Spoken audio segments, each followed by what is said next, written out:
Well, good afternoon, everybody. Thank you for joining us. My name is Colin Diaz. I'm the president and CEO of the Culver City Chamber. If I have not met you before, welcome. If I have, then welcome back. This is our fourth and final installment in this year's partnership between Kaiser Permanente and the Chamber for our mental wellness series. So I'd like to start by thanking Kaiser Permanente for just being great partners, not just on this series, but just in general. There's been a lot of information disseminated over the last year, particularly as it ties to the pandemic and even before that. So thank you, Danielle, and to the team at Kaiser Permanente. Today's topic is on mental health and social connectedness in the workplace. So as we're getting ready to reopen, coming back into June 15th and beyond, this seems to be a great topic to round out our series. And we're very thankful to have Dr. Liu with us today, but I won't steal any of her thunder. With this, I'm going to turn it over to Danielle. Before I do, one last quick thing. If you have questions during the presentation, and you likely will, feel free to drop those in the chat and we will get those answered towards the end of the presentation. So again, you don't need to wait till the very end to post those. You can type them in the chat at any point and we'll get them addressed. With that, I'll turn it over to our fearless host, Danielle. Thanks, Colin. So, hi, everyone. As Colin mentioned, and as my mom named me, my name is Danielle Salmon, and I am the public affairs representative here at Kaiser Permanente West LA. And we are so excited to continue partnering with the Culver City Chamber of Commerce because we have a really excellent, really exciting presentation with one of our great mental health physicians. And she's actually a board certified psychiatrist. With that, we are excited to kind of close out this whole event. But as we actually go through this day and this event today, we wanted to let you know and also remind you, if you have questions, definitely drop them in the chat and we'll be aggregating them there so we can ask them at the end. At the same token, a bunch of questions came in to us via email, so we'll be asking those. If there's something that piques your interest, as Dr. Liu is talking about mental health overall, social connectedness overall, and all of these things in the workplace, definitely ask them. This is the perfect time to connect with somebody who has all the insight and all the knowledge about this. So with that said, before we even get started, I would love to throw this to our own Dr. Liu. And Dr. Liu, can you give, say, a quick minute about you as a person, you as a psychiatrist, and what you think people should know about you, what makes you happy, and what you love about working with Kaiser Permanente? Hi everyone. I'm Dr. Jenna Liu. So a little bit about my background. I'm a psychiatrist and I've been at Kaiser Permanente, West Los Angeles for 15 years. It's a long time. It's great working at Kaiser. I love seeing my patients. I love the diversity and I love being able to do fun things like this, give you guys a talk about my work. So a little bit about my background. I'm a psychiatrist and psychopharmacologist. I see patients with depression, anxiety, stress, substance abuse, insomnia, and that's everything that I do. I went to medical school at UC Irvine. The distinction between a psychiatrist and a psychologist is that psychiatrists are medical doctors. They went to medical school and they can prescribe medications, whereas psychologists, they do psychotherapy and they do the talk therapy. Psychologists don't prescribe medications in general. And I did my residency at Stanford, and then I did a psychopharmacology residency specializing in medications. And then, if that wasn't enough, I did a child and adolescent fellowship at Cedars-Sinai. So my brain is just brimming full of information on mental health, and I'm happy to share it with you. My area of interest, can you advance the slide, Danielle? Yeah, of course. So everybody, we are jumping right in. Okay, that's me. That's what a psychiatrist looks like. Hi. Let's see. So my area of interest, I'm interested in holistic approaches to mental health, resiliency, nutrition, positive psychiatry, and the use of humor in treatment of mental health. So that's what a psychiatrist used to look like. And this is what a psychiatrist looks like nowadays. Now, people they actually don't think I'm a psychiatrist when they first meet me. I get confused often for a nurse or a psychologist or a pharmacist. I get that a lot when I work at the hospital. I once saw a patient who I sat with her for an hour. I did a full interview and got a sense of her, her life, her functioning, her symptoms. And then at the end of our hour-long talk, she says to me, "It was so nice talking to you, but when am I going to see the doctor?" And I was like, you're talking to her. But yeah, so I don't really look like a doctor. Nonetheless, I have been in practice for 20 years. Yeah. And because I'm a doctor in 2021, I do have an Instagram account. My Instagram handle is Dr. Jenna Liu, all one word. And I have all sorts of advice on how to be mentally healthy. So let's talk about stress. Advance the slide. Okay. So I'm going to talk about stress. There's been a huge amount of stress lately in the last year. And so we've been very busy in the Department of Psychiatry. So there's two kinds of stress. There's acute stress, and then there's chronic stress. Can you advance to the chronic stress? Yeah, that's chronic. Now go back to acute. Okay, so our stress system has been developed over millions of years. It's finely tuned because it has to do with survival. So when we sense threat, like a lion charging, imagine being a caveman and a lion is charging at you, you've got to mobilize your energy. So our acute stress response system is a set of nerves that gets turned on when we sense threat. And it's very important because our survival is at stake here. Basically, if these nerves don't work well, then we don't survive and we can't pass on our genes to the next generation. So very important. Our threat detection system has been evolved over millions of years and works very, very well. So what happens when you sense threat? Well, basically your body turns on the fight or flight nervous system.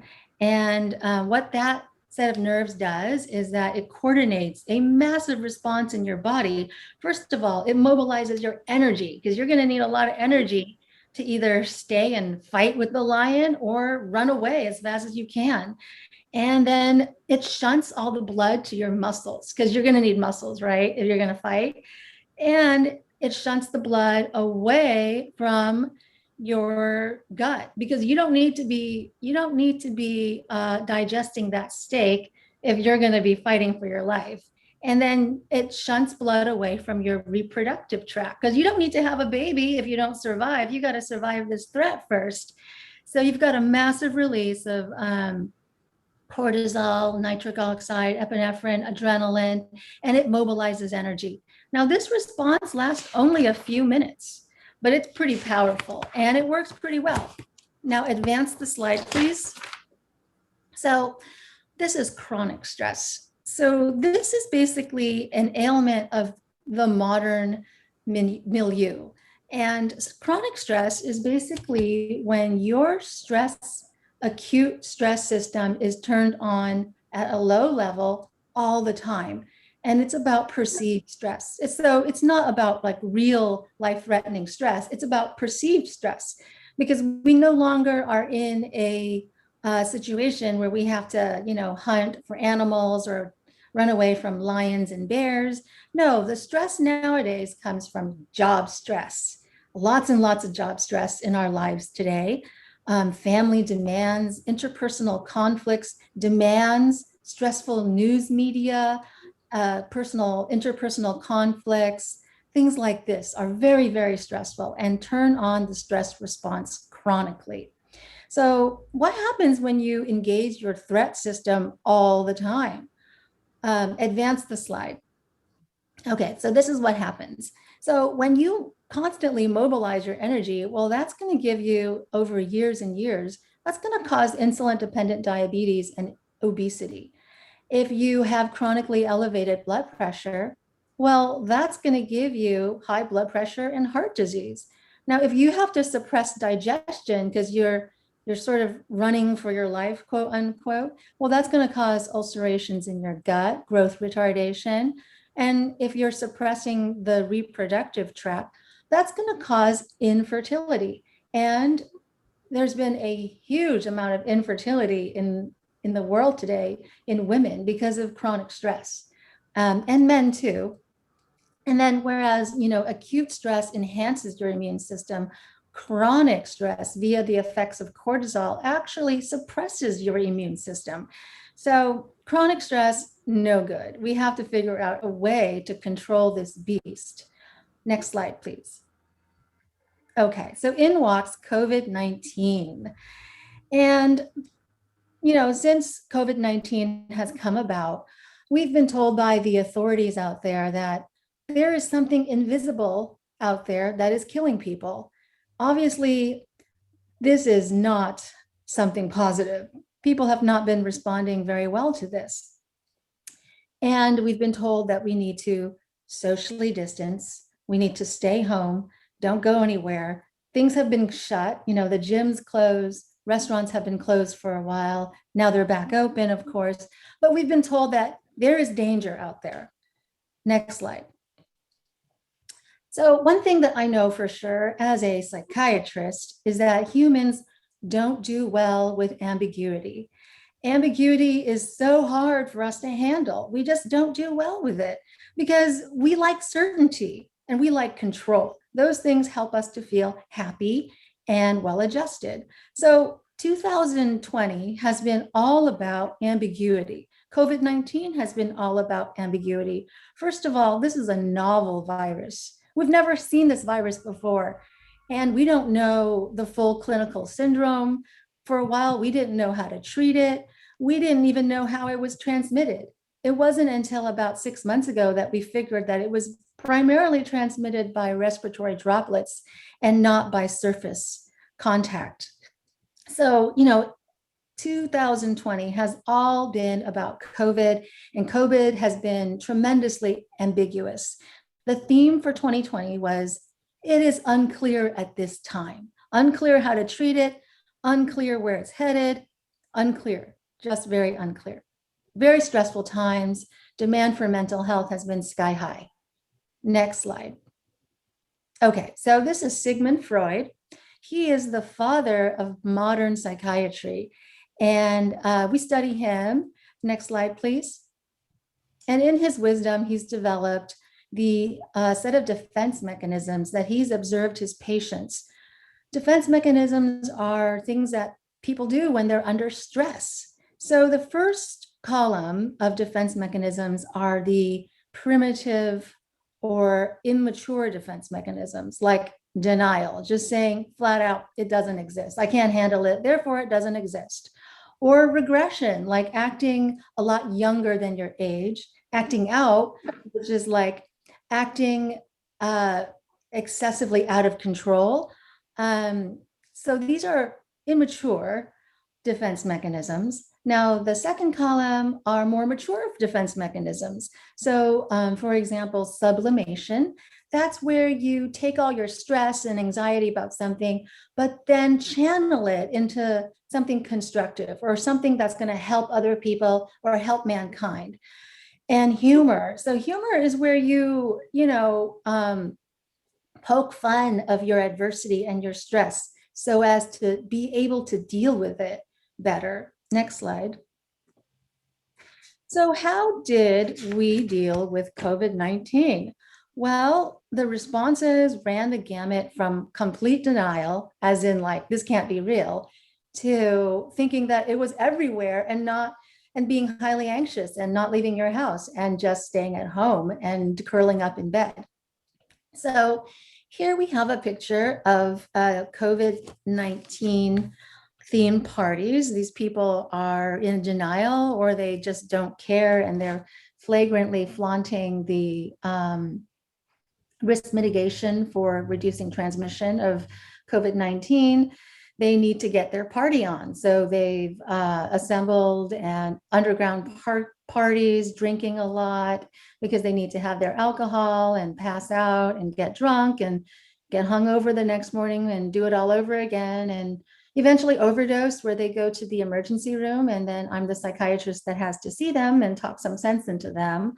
And so the other thing about denial is that, this is a pandemic that we haven't seen in over 100 years, not in our lifetime. And some people really don't think that it's real. They think that the government has made it up or Bill Gates has made it up. I have a friend who works in the emergency room, and she reports to work wearing full-on astronaut uniform, like double mask, face shields, surgical gowns, double mask, and did I say, oh yeah, double glove.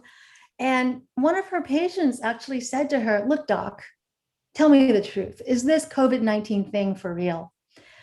And it's just so shocking. It's so incredibly shocking. But there are some people who are frankly in denial. Next slide. And then we've seen widespread protests, social upheaval, being told to socially distance. It just goes against our very nature. Human beings are social animals, and it's been very hard. Our school systems have been shut down for a while. Restaurants were shut down. We couldn't congregate at churches or synagogues or temples. Incredibly difficult times for people, and people took to the streets to protest, and they couldn't handle it. Next slide. More picture of protests. Now, some people didn't want to wear a mask. They felt like it was impinging on their rights. And some people didn't want to have their businesses closed because it, again, impinged on their rights. So it was incredibly difficult. And I would have to say that, Americans are highly individualistic. They believe in the individual, but that's made it very hard for us to work collectively to drive down the transmission of this virus. Next slide. So we are social animals by nature. When we are in distress, we seek other people for comfort, help, reassurance, because we're social animals, we're pack animals. It's hardwired in our DNA and in our brain. In fact, there's research to show that the more social connections you have, the bigger your brain is, because social connections are actually fundamentally good. But during COVID, we've been told to socially distance, and that's been very hard, extremely hard. Next slide. And yeah, so just talking about my practice, there's been upheaval in terms of financial stress, job loss, shutdowns, not to mention just loss, bereavement, people dying and people grieving for their relatives' loss. And, I've had patients say that they've lost not just one, not two, 6 or 7 family members. I have had a patient tell me that, he knows of 40 people who died of COVID. So it's pretty serious. And in Los Angeles County, it's been pretty bad.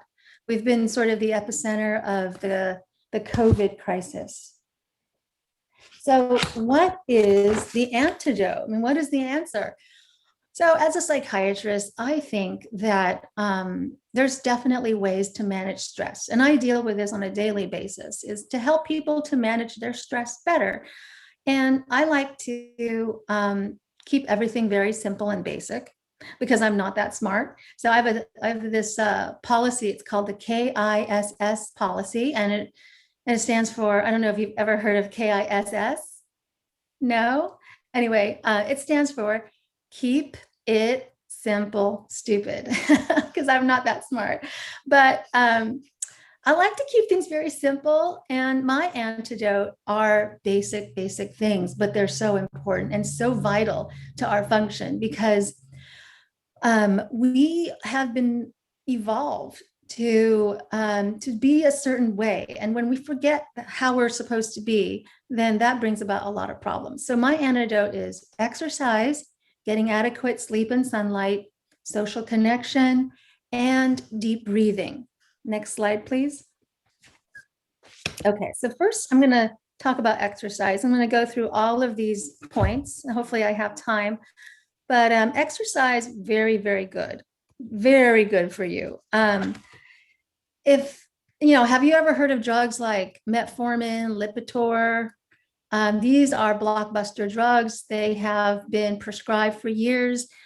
They have had billions of dollars in sales. The pharmaceuticals that make these drugs are extremely wealthy. Now, if exercise was a drug, it would leave metformin, Lipitor, all of that in the dust, because that's how helpful and effective exercise is at a whole host of health conditions. So forget about looking good and losing weight. I mean, that's the least reason why I exercise. There's so many more reasons to exercise than just to look good and to lose weight. So the first thing is that exercise is really good for brain growth. And if you have a brain that works well, if you have a brain that's fully integrated, well, then you're going to be able to handle stress a lot better. And these are unsettling times. So exercise causes the release of BDNF, which stands for brain-derived neurotrophic factor.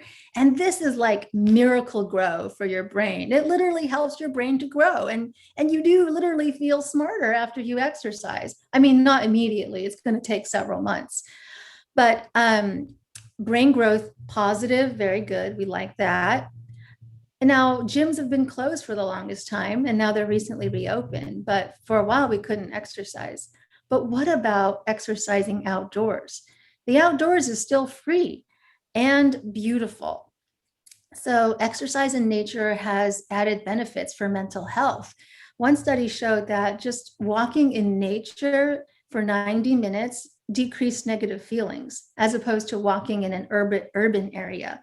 Also, outdoor exercise increases your exposure to sunlight, and sunlight increases your vitamin D levels. And vitamin D levels have been associated with lower risk of infection with COVID-19. Vitamin D is crucial to our body's functioning, because it's not just a vitamin, it's actually a hormone that is important in thousands of biochemical reactions, including our body's ability to shuttle serotonin, which is the feel-good hormone, into our brain. And we need serotonin in order to feel a sense of well-being and calmness. So vitamin D helps to get that serotonin in the brain. Also, exercise is a hormetic effect. So a hormetic is something that initially causes harm to your body, but then your body tries to fix the harm, and then it overdoes it and actually causes greater benefit. So exercise initially, it's very difficult. You know, you feel uncomfortable, you're sweating, your muscles start to ache. Well, that damage caused by the exercise causes the release of a whole host of anti-inflammatory markers and proteins. So these anti-inflammatory proteins, they work to rebuild the body and actually make it a better body than it was before. So that is the benefit of exercise. It says here, what type of exercise is best? Any type of exercise, whatever exercise you can do. But the research shows us that the best type of exercise for brain growth is cardiovascular aerobic exercise, like running, walking, that sort of thing. You know, you don't have to run a marathon, but just 30 minutes a day, every day.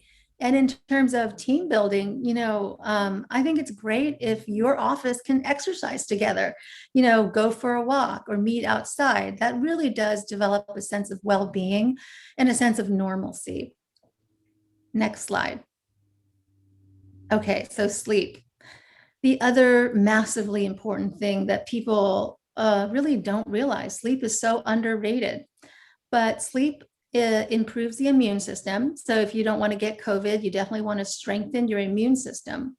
One study showed that lack of sleep prior to getting a vaccine reduced the immune system's response to the vaccine. So it was as if the vaccine wasn't really working at all. And that's not what we want. You know, if we get a vaccine, we want that vaccine to work.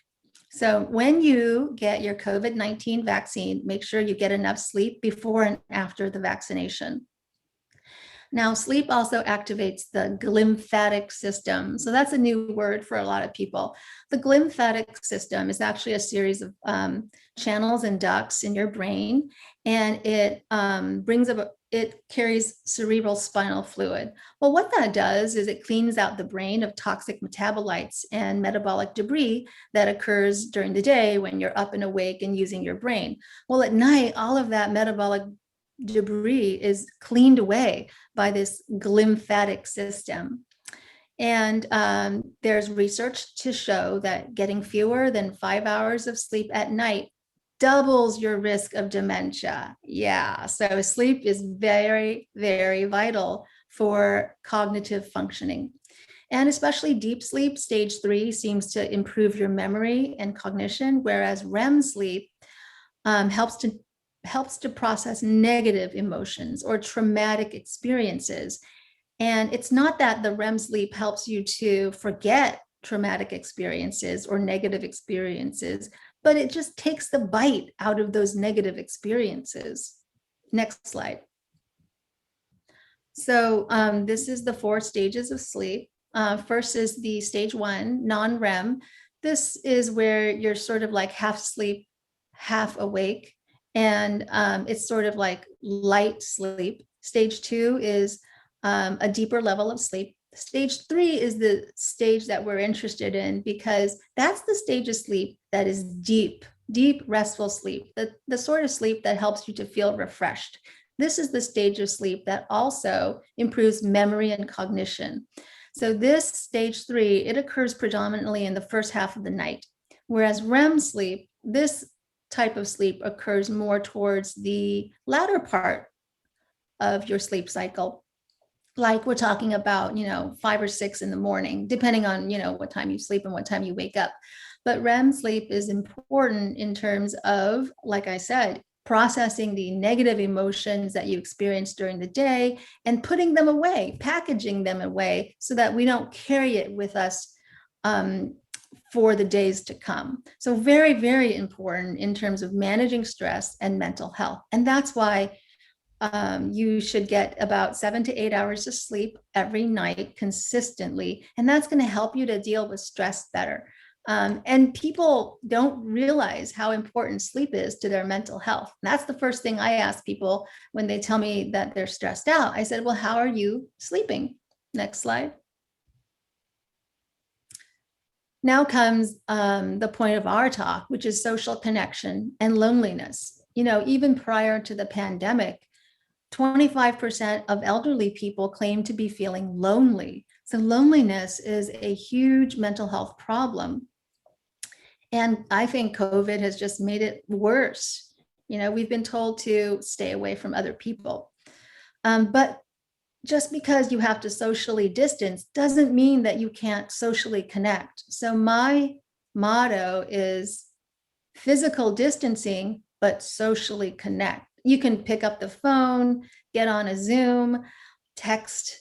So people are always within the reach of your phone. As long as you can reach out, you can socially connect. And that's very important because social support is critical. It's a critical component of your mental health treatment program. And, you don't have to, go to parties with 50 people, especially now during COVID. But if you focus on just an intimate network of 3 to 5 friends or family members, it's going to help your mental health a lot. Social support is one of the factors that can mitigate stress and adverse effects. So very important to have a good social network because we are social animals.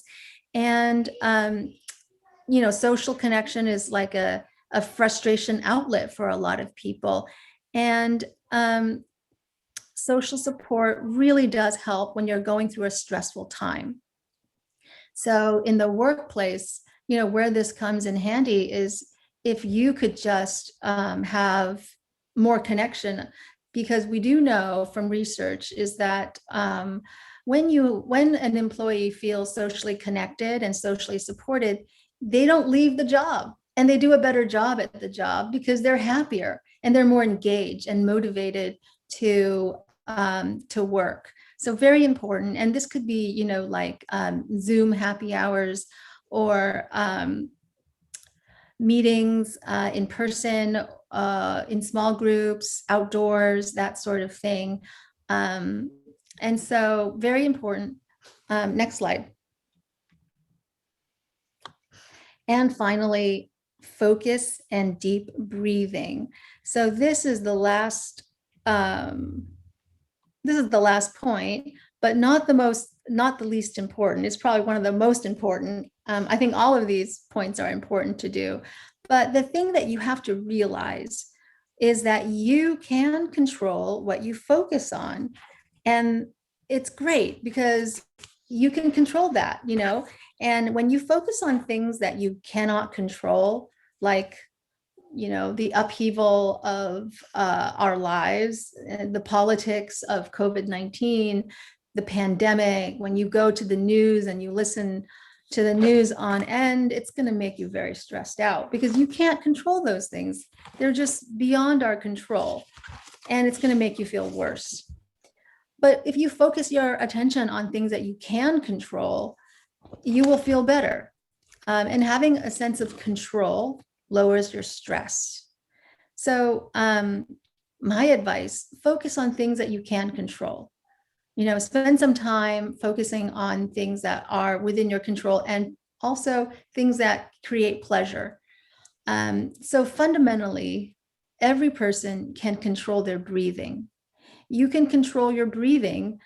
That's just very, very basic. And the beauty about being able to control your breathing is that deep and slow breathing is the portal to the body's autonomic response to stress. It is sort of the one lever that we have to be able to turn on or off our acute stress response. So you remember at the beginning of my talk how I mentioned that the acute stress response turns on the fight or flight nerves. Well, deep breathing, slow breathing turns that off, because when you breathe slowly, what happens reflexively is your heart rate goes down. And when your heart rate goes down, that activates the rest and relax nerves, and it turns off the fight or flight nerves. So when you have the rest and relax nerves turned on, that's called the parasympathetic nervous system, you feel more calm, you feel peaceful, you can engage your brain again, your digestion is working again, your muscles aren't tense and contracted. So deep breathing is kind of like the miracle that we have to control our body's autonomic response. My recommendation is to aim for 6 breaths in a minute. So you can call this meditation, you can call it mindfulness, whatever you want to call it. It's basically just breathing slowly and breathing deeply in order to engage the rest and relax nervous system so that we can be calm and focus. So 6 breaths a minute is the ideal. And there's many apps out there that can time your breathing for you to about 6 breaths a minute. The way I do it is that I breathe in for 4 counts. I hold the breath for 4 counts, and then I breathe out for 4 counts, and then I wait another 4 counts, and it's sort of called 4x4 breathing. So I do that twice a day, once in the morning.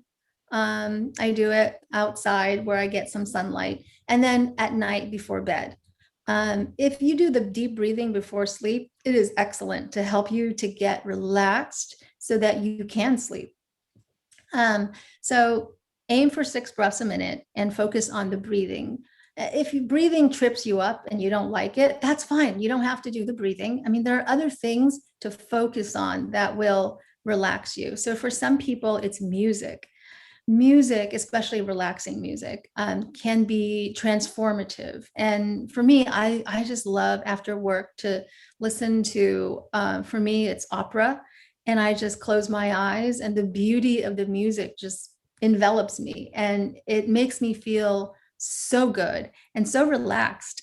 So for some people, it's music. For others, it's yoga. So yoga is breathing. Basically, yoga is breathing deeply, but it's integrated with the movements. So every movement has a breath associated with it. And you're basically doing the deep breathing when you're doing yoga. In fact, when you exercise, you're also doing deep breathing. You're not aware of it, but when you exercise, you start to breathe more and you start to breathe deeper. And so that's an additional component to exercise that's so positive in terms of reducing your stress, is the deep breathing that's inherent when you exercise. For some people, it might be taking a hot bath. hot baths are actually very, very good in terms of lowering stress. So that's it. Next slide, please.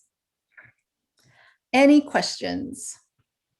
That's me. I like nature. So I like to go out and get some sunlight, get my deep breathing, take a walk in nature. I find that that's the most relaxing thing. And I find that that really helps with my stress level as well. And trust me, I'm under a lot of stress as a psychiatrist. I'm hopping on here because I was gonna agree with you that you have to be under a ton of stress considering everything that's happening. But the idea that you even show us, hey, this is me practicing what I'm preaching is a big deal. And that makes it a lot easier for us to kind of take your word on this even more. Because it's like, if my psychiatrist is doing this, then what's the harm in me trying it also? Oh, yeah, for sure. Thank you so much for that, Dr. Liu. So just so you know, like I said at the beginning of this, we did get a couple of questions that came in, and as well, for the folks on the chat, if you have questions, definitely send them in. I do have Colin managing that for us right now. But one of the questions that we got was in regards to feeling loneliness when it comes to being at work. Do you have any suggestions that you could help out or provide to address feeling lonely when at work? Loneliness. Okay, so loneliness is very interesting because it is the subjective perception of feeling alone, of feeling sadness because we're alone. So it's not really like, that you really are alone, but it's the feeling of sadness around being alone. And, when you're at work, you really aren't alone. I mean, there's other people in your workplace. Now, if you're working from home, maybe you really are alone.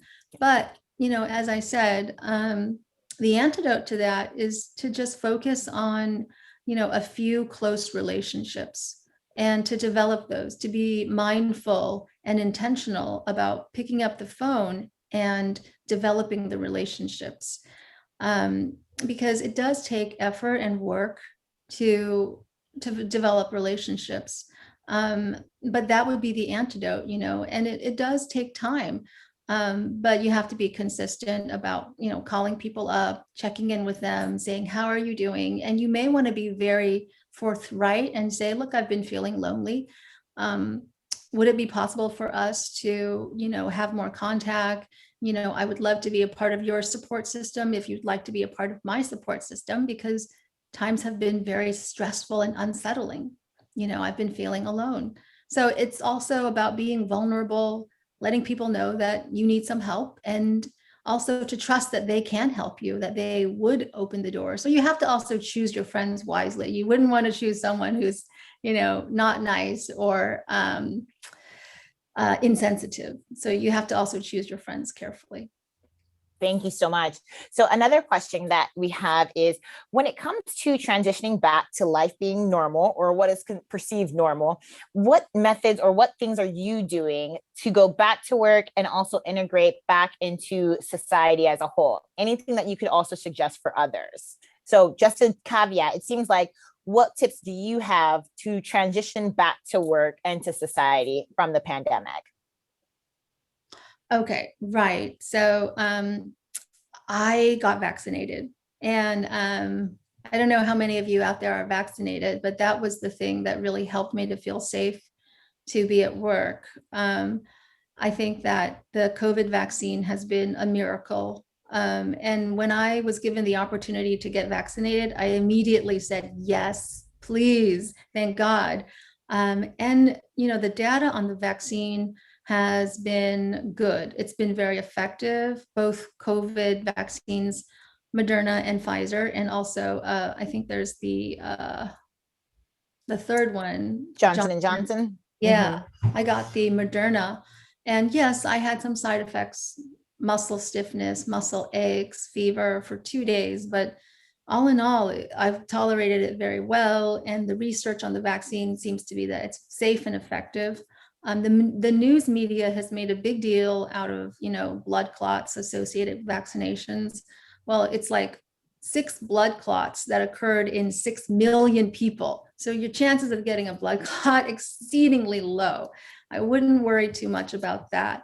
But the vaccine has helped me to feel safe, to be able to go back to work, to integrate into society again. And I still wear a mask, but when I went to dinner with a few friends the other day, and it was a little weird. It was like, oh my God, I'm talking to people face to face, their masks are off. It was a little anxiety provoking. And just know that it's okay. It's okay to have anxiety around that when you first go back, and to embrace the anxiety. The anxiety is telling you something. It's telling you that you've been cooped up a lot and that now it's kind of weird, but to be okay with the anxiety because it's normal. And you know what, your point about anxiety and hey, this is pretty normal is a really big deal, because I think a lot of us, myself in particular, don't address that and don't realize that that's what that feeling is. So your point of, hey, this is what that is, that's normal, it'll go away and it's okay, is really helpful. So thank you for that. Last question that I have for you, and this one I really do want your opinion on, is when it comes to seeking out a psychiatrist, how do I begin? Where do I start? What can you suggest, especially if I'm looking for a female psychiatrist? Oh, okay. Yeah, well, a psychiatrist is someone who prescribes medications. And it's different from a psychologist or a therapist or a social worker. Those people actually do the therapy. And so I find that choosing a psychiatrist is rather easy, because most psychiatrists are, I think, at least at Kaiser, they're fairly competent in prescribing medications and monitoring for side effects. And, they're generally nice people. And so I would say that, if they look like they're competent and they know what they're talking about, if they're nice, empathic, then I would definitely go with that person. Most psychiatrists are fairly competent, but don't feel bad about asking your psychiatrist questions like, what are your views on medication? Do you believe in high doses, aggressive medication treatment? Do you also do holistic approaches? What are your views on therapy? And so you can interview them. That's totally fine. You don't have to say, I'm yours, do whatever you want with me. No, you can interview your therapist or your psychiatrist, especially with therapists. I encourage my patients to ask their therapist, what type of therapy do you do? What kind of therapy have you been trained in? And that's totally fine. And if your therapist is not comfortable with that, then that's telling as well. So don't feel scared or nervous about interviewing your psychiatrist to see if it's a good fit, because I think that it's important to have someone who is a good fit with you. And if they're not a good fit, then feel free to just say, I'm going to see if I can find someone who is a better fit, and no offense, but thank you for your help. And there's a lot of psychiatrists out there that you can choose from. Thank you. And I love the honesty about that, of just saying, hey, if this isn't a good fit, then that's totally fine. And that's not something that's outlandish to say to a therapist or a psychiatrist. Jumping over to the chat. So just so you guys know, I'm going to stop sharing screen in just a bit in case some of you guys can see these questions. But one of the questions that came into the chat, Dr. Liu, was, when somebody's experiencing multiple deaths in their family within a short period of time, and we can even assume this is pandemic related or not, Dr. Liu, how do you find time to grieve while still engaging with daily responsibilities? Oh, right. So that's really hard. And that's why they see me, is because they've had difficulty grieving. So sometimes some time off from work is needed, and I can help people with that. And it helps to understand, the 5 stages of grief, and help them to understand and process the grief and give them time, because really what's needed is just time. And then to help them to be able to take care of themselves, because, it's very stressful, and sometimes you forget to eat, you don't sleep. And so those basic things they don't do. And so I kind of help to remind them that that's what they need to do. All righty. And just for the conservation of time, I've got one more question for you, Dr. Liu, and that is, to your point about getting sleep, how do you get more deep sleep? And is there a correct balance of sleep that we should be getting? Yeah, that's a great question. Excellent question. I know I really love getting that deep sleep. And the bad news is as you age, you get less deep sleep. And that's why, as we age, we find that sleep is more difficult. And also your memory starts to go also when you age. And that I'm sure is in association with the sleep. So how do you get more deep sleep? That's an excellent question. And is there a correct balance of sleep? Yeah. No, there's no, because you can't control your sleep. Like you can't control stage 1, 2, or 3. And you can't just say, okay, tonight, I'm gonna increase my REM and decrease my stage 2. No, you can't do that because your body just does it on its own. But there are a few things that you can do which can help to increase your level of deep sleep. Now, these haven't been proven, but there's been some research around this and some suggestion that these things can help with increasing deep sleep. So number 1, exercise. Yeah, it goes back to the exercise. When you exercise during the day, you damage your body. Remember I said it's a hormetic effect. So the sleep is where your body repairs itself. And because it needs to repair itself, it goes deep into the sleep. You sleep deeper because you need to repair your body. So exercise is how you get really deep sleep. And the nice thing about the deep sleep is that not only does it repair your body, but it makes your body even stronger and better than before. So exercise can help to improve deep sleep. And as I said, I don't exercise so I can look good. No, I exercise so that I can feel good and I can sleep better. And then how else? Well, there's some evidence that hot baths can increase the deep sleep. So a hot bath prior to bedtime seems to be able to prime your body and relax it, and the shift of the body temperature up. And then when you get out of the bath, the body temperature shifts down. That can help to get deeper sleep. And then finally, certain types of sounds, this is research only, but certain types of sounds can help to increase the deep sleep in the brain. It appears that the frequency of these sounds correlates with the frequency of your brain waves and increases the level of deep sleep. So I don't think this has gone to market yet, but it's just research that certain sound frequencies can also increase deep sleep.